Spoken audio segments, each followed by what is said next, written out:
Hi guys, welcome back to my channel. Before we begin, please make sure you like, subscribe, and comment and share. Reality show recap. Reality show recap.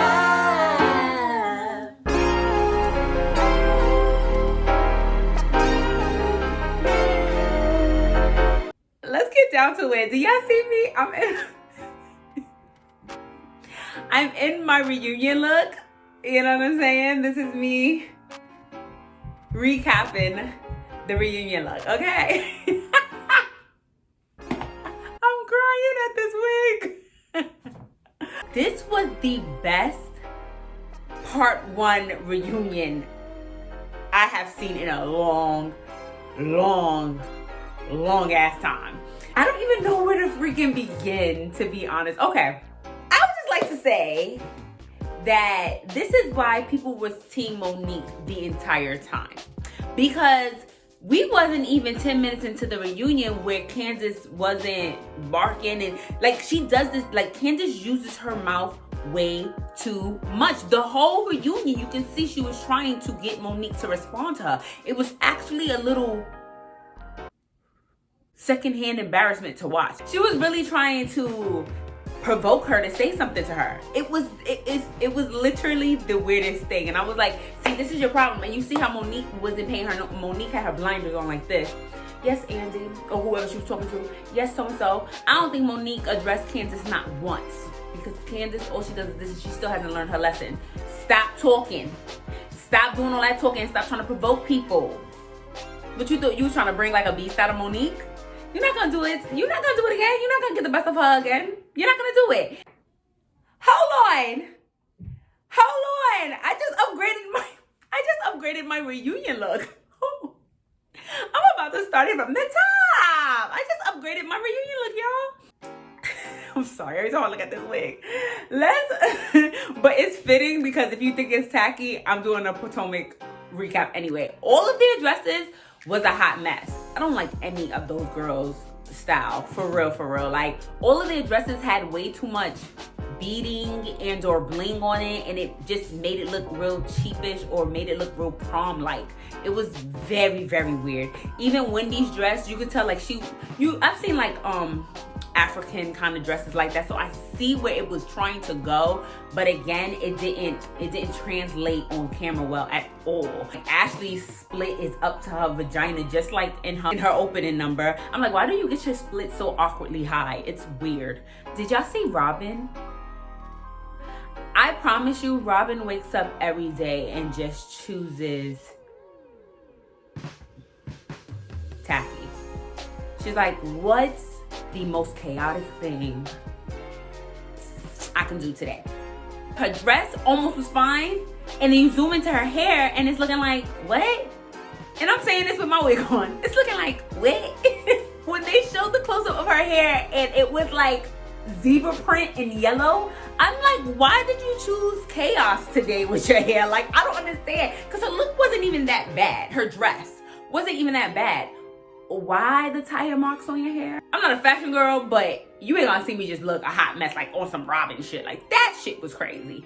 Even like Monique's, it's just, everything was very prom 2005-ish, and I ain't like it at all. Since we talking about the fashions, when I think Andy opened up the show like that. Like, it was probably 5 minutes in, and Andy had addressed Karen, always talking about Giselle's, running joke about Karen's fits. And she's not wrong. Giselle is the tackiest 50-year-old woman I have ever seen in my life, period. So I was dying because Karen's like, yo, you're a beautiful woman. And then Wendy's like, I mean, she suffers from pretty girl syndrome because she's so pretty. Like, she doesn't really put too much thought into her. Then Andy Shady gonna ask Robin, her best friend. Robin's like, why are you guys doing this? The whole cast as a collective thinks that you have the worst fashion. It wasn't just Cameron being shady. These were the facts.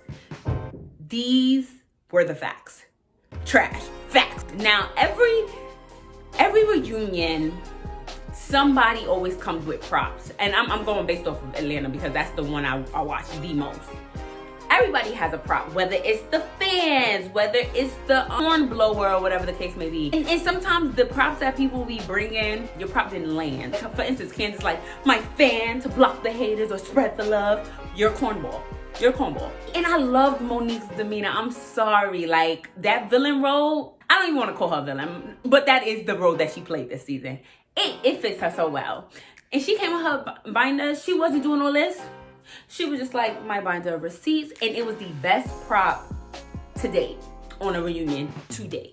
Sis came with a binder with color-coded tabs. There was one that she named them by names. Karen, Ashley, Wendy, and Robin were all named by names. And then it was former friend, it was posted, which I'm like, are those both Candace? I'm not sure if I'm missing somebody. And then there was the last lady. Talking about Giselle because she calls herself the first lady. Like, Monique knows how to be TV. I'm sorry. Auntie was like, Candace, good job on your single. How does it compare to Ashley, or does it compare to Ashley? No, not at all. Because mine is a real song and mine doesn't have auto-tune. It was trash. It was trash. And there was some point where Ashley was like to Candace, oh, you always trying to come at me. You talk about my kid and my family. Robin butts in and was like, what did she say about your kids? That he looks like your husband? Ashley was like, is that not an insult? It's an insult that your kid look like your husband. So are you agreeing that your husband looks weird? The baby's beautiful. The baby's beautiful. The fact that Ashley was like, is that not an insult? And Robin was like, might be. Well, I think what Ashley's trying to say, that the way, the cadence that Candace said, oh, that baby looks just like Michael, she was trying to be funny. I don't know. I can't remember that episode, but when she had said it, I don't think I took it as, she was being shady. But because Michael's not the most attractive guy, and he looks like the guy from Saw who was in the basement, I think she takes it like she was being insulting. But the baby does look like Michael in a cute, very cute, little, small size baby way. He does. Like, and I'm not saying that as an insult. The baby's mad cute. But that shit sent me. I was like, if somebody said, oh, your baby looks just like your father, I'm never going to second guess that they're trying to insult me, because my child's father is going to be some fire. My fiance is some fire. So, okay. And then they started talking about Wendy and her degrees. You threw your degrees in people's faces. Like, and she's taking it as, oh, it's a proud thing to be Nigerian, and it's a culture thing. That's what they take pride in, very much so. If you have 4 degrees, that is very much so to take pride in. But what we're not gonna act like is that you didn't use that to degrade other people, to degrade the Ashleys, we're not gonna act like you didn't, oh, and bitches like you call me Dr. such and such. Like, you absolutely, positively did it in a cadence of, you're dumb bitch. Like, you absolutely did it like that. So for you to come on the reunion stage and act like, oh no, that's not what it was, like, I'm just proud that I have 4 degrees, you can very much so have that. That's like if the Married with Medicine ladies, I haven't watched that show in a while, so I don't know if I'm gonna be right in saying this, you don't see them throwing their degrees around because they all got the same damn degrees, or like they all been to school and accomplished things. So for you to come amongst a group of women who probably don't have, I'm not sure if they have any college level education, and you have 4, yeah, you're doing it on some classes, like you're doing it on some trying to be rude. Like, so you come on stage and try to cover that up. It was a bad cover up. Now, what I did want to touch up on was when Andy had asked about the colorism and how Candace and Wendy were considered aggressive whenever they're talking passionately about something. So number one, that question was addressed basically for Wendy and Candace against the rest of the cast. And I'm like, yes, Wendy is definitely a dark-skinned girl. Candace is definitely brown. I kind of saw Monique as brown, but okay, whatever. Because we know the other girls are definitely super clear, like super light-skinned. The rest of the girls besides Monique is super light-skinned. I guess Monique is like regular light-skinned. I don't know, whatever. Which in colorism is definitely an important thing that happens amongst the Black community. We know this. I'm a brown-skinned woman. I know this. You know what I'm saying? But what we're not gonna use this opportunity and act like this is what that was. Wendy really tried to like victimize herself, like she wasn't being aggressive, and Andy's like, okay, so what's a word that should be used? And Mrs. 4 Degrees couldn't think of not one.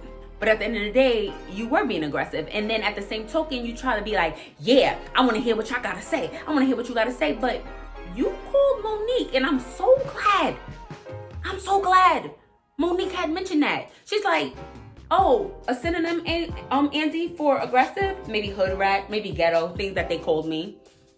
And where's the lie? Again, going back to the classism that Wendy does. Because we all know Monique is from Jersey. Shout out to the tri-state area. You already know the vibes. Like, oh, she's a hood rat bitch. That's why she fighting.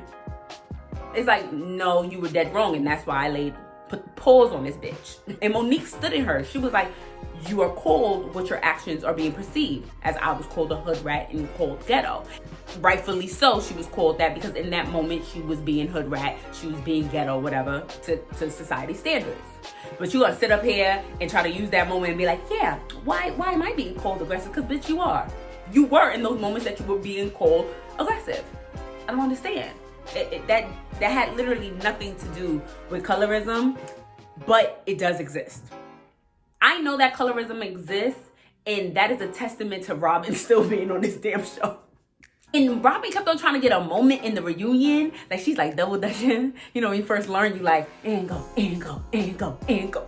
And then she like fuck up the rope as soon as she jump in. That's what Robin was doing all night yesterday. Like, she had nothing, so she had to chime in on everybody's different thing, and nothing was sticking, nothing was catching. You didn't have no good phrases, you didn't have no good reads. It's just like, go away. And if Robin did not wear that horrible wig, she would not have been talked about last night. And that's on what? Period. To the part that I've been waiting for. Bro, the closing of part 1. The segment was, I think, about Giselle and her relationship. And I think Karen has started it up being like, well, is that even the truth? Andy was like, what do you mean, is that even the truth? She's like, I want to know if that's the truth, that she's even really dating him, or if it's for the show, because word is on the street that he has 6, 7 baby mamas, and the 7th baby and baby mamas was when he was dating you. So what's the deal? Monique said, if that's your man, that's my man, hey. And Monique grabbed her receipt binder and was like, that's not her man. She is just doing it for show. Because in the book of Monique's Samuels, it says right here, opened up her binder to Giselle's tab, last lady, and pulled out the receipts of text messages from a woman that sent the text messages between her and Jamal. And was like, I don't think we should be continuing this since you're trying to start new with your family. He's like, Jamal's like, start new. And she sent the article. He's like, oh, babe, that's just for TV, reality TV stuff, da-da-da-da. As Monique is reading off the receipts, Candace, why are we really doing this? Why are we even listening to her? Yo, when I said, I screamed at the TV and was like, shut up! Let's hear the damn receipt. And this is Candace trying to provoke Monique. Monique had tunnel vision. Tunnel vision didn't take her eyes off of Andy, not one bit. And Andy's like, well, how do we know that that's Jamal? Oh, 917-555-3253. Andy's like, well, is that his number? Giselle is like, yeah. Then he's like, so you don't feel no way